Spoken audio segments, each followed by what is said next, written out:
یہ کیوں؟ ہم کب تک برداشت کریں؟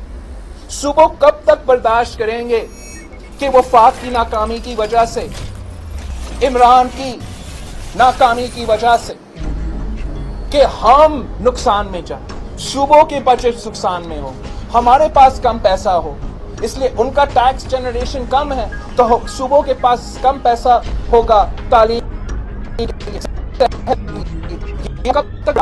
اس ملک کے عوام ان کا ناکامی، ان کا نااہلی کا بوجھ کب تک اٹھاتا رہے گا؟ آج بھی because they have been unable to generate taxes, because they are unable to meet their own targets.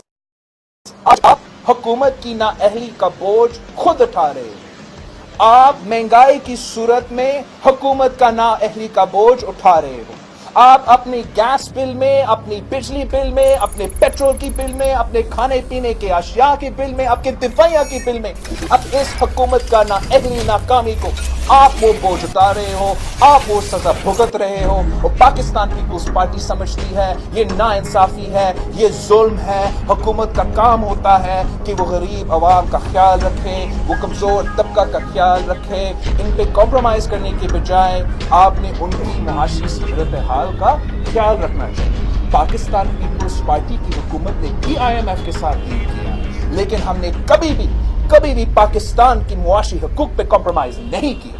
ہم نے IMF سے ڈیل لیا، لیکن ہم نے ساتھ ساتھ پورے ملک میں جو تنخواہ لے رہا ہے ان میں اضافہ کر دیا۔ ہم نے IMF سے ڈیل لیا، لیکن ہم نے ہر پینشنر کا پینشن بڑھا دیا۔ ہم نے IMF سے ڈیل لیا، لیکن ہم نے اس ملک کی تاریخ میں اگر آپ کسی بھی حکومت سے کمپیئر کر رہے، ہم نے سب سے زیادہ روزگار دیا، سب سے زیادہ جاب کریشن کیا۔ 6.8 ملین جابز کریٹ ہوئے ہمارے پچھلے 5 سالہ دور میں۔ IMF کے ساتھ ڈیل کیا، لیکن ہم نے بے نظیر انکم سپورٹ پروگرام جیسے انقلابی پروگرام کیا تھا، اور میں آج بھی حکومت کو واضح پیغام دے رہا ہوں کہ اگر یہ لوگ اپنے ڈائریکشن کو امپروو نہیں کرتے، اگر یہ لوگ جو ہے IMF کی ڈیل پارلیمان سے منظور نہیں کرتے، تو پاکستان پیپلز پارٹی اس IMF کی ڈیل کو نہیں مانے گی، ہم ان کو ریجیکٹ کریں گے۔ اس ملک کے عوام اس ڈیل کو نہیں مانے گی، اور آپ ہمیں مجبور کریں گے کہ ہم نہ صرف پارلیمان میں مگر پارلیمان کے باہر آپ کے ظلم اور آپ کے نااہلی کے خلاف احتجاج کریں۔ یہ ہمارا معیشت کا صورتحال ہے، لیکن حکومت جو ہے وہ ہر جگہ سے، ہر طرف سے غریب آدمی کی زندگی تنگ کر رہی ہے۔ آپ مزدوروں کو پوزیشن دیں گے، یونینز پہ ایک سازش کے تحت مہم چلایا جا رہا ہے، یونینز کو ویک کرنے کی کوشش کیا جا رہا ہے تاکہ مزدور مل کے اپنے حق کے لیے آواز بلند نہیں کر سکتے۔ اب PIA کے یونینز کو اٹھا کے دیکھیں، وہاں انہوں نے ایمرجنسی ایکٹ لاگو کیا ہے، ظلم کر رہے ہیں، یونین کا آواز نہیں سن رہے ہیں، مزدوروں کو آواز نہیں سن رہے، ان کا پورا سسٹم یہاں شفٹ کر رہے ہیں۔ یہ جو ہمارا PIA ہے، یہاں مزدور کام کرتے ہیں، ان کے لیے کوئی ڈیفنس ہاؤسنگ سوسائٹی نہیں ہے اسلام آباد میں کہ یہاں آ کے رہے۔ وہ بیچارے جو PIA میں کام کرتے ہیں وہ کہاں رہیں گے یہاں آ کے؟ ان کا خرچہ بھرے گا، لیکن آپ ان کا تنخواہ میں اضافہ نہیں کر رہے ہو۔ ہر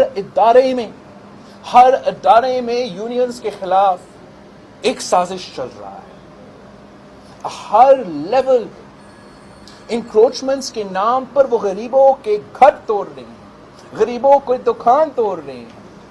وہ کہہ رہے تھے کہ ہم 50 لاکھ گھر دیں گے، الٹا وہ غریبوں کے سر سے چھت چھین رہے ہیں۔ وہ کہتے تھے کہ ہم 1 کروڑ نوکریاں دیں گے، الٹا وہ موجود جو روزگار ہے وہ بھی چھین رہے ہیں۔ PIA کو دیکھیں، وہاں سے 1500 people have been made unemployed۔ Media industry کو اٹھا کے دیکھیں، جو بھی آپ کا میڈیا آؤٹ لیٹ ہے، ہر ادارہ سے موجود روزگار کو چھین رہے ہیں۔ یہ ظلم کا انتہا ہوتا ہے جہاں اتنا معاشی بحران ہو اور حکومت نے غریب عوام کو بالکل لابارش چھوڑا ہے۔ پاکستان پیپلز پارٹی نے ہمیشہ اس ملک کے غریب عوام، کسان، مزدور، چھوٹا تاجر، بزرگ، پینشنر، بے روزگار نوجوان کے معاشی حقوق کے لیے جدوجہد کی ہے. آگے جا کے ہماری جدوجہد جاری رہیں گے انشاءاللہ تعالی. جو خواب شہید ذوالفقار علی بھٹو نے دیکھا تھا وہ مساوات کا خواب تھا, معاشی انصاف کا خواب تھا, وہ خواب پاکستان پیپلز پارٹی پورے کرے گی.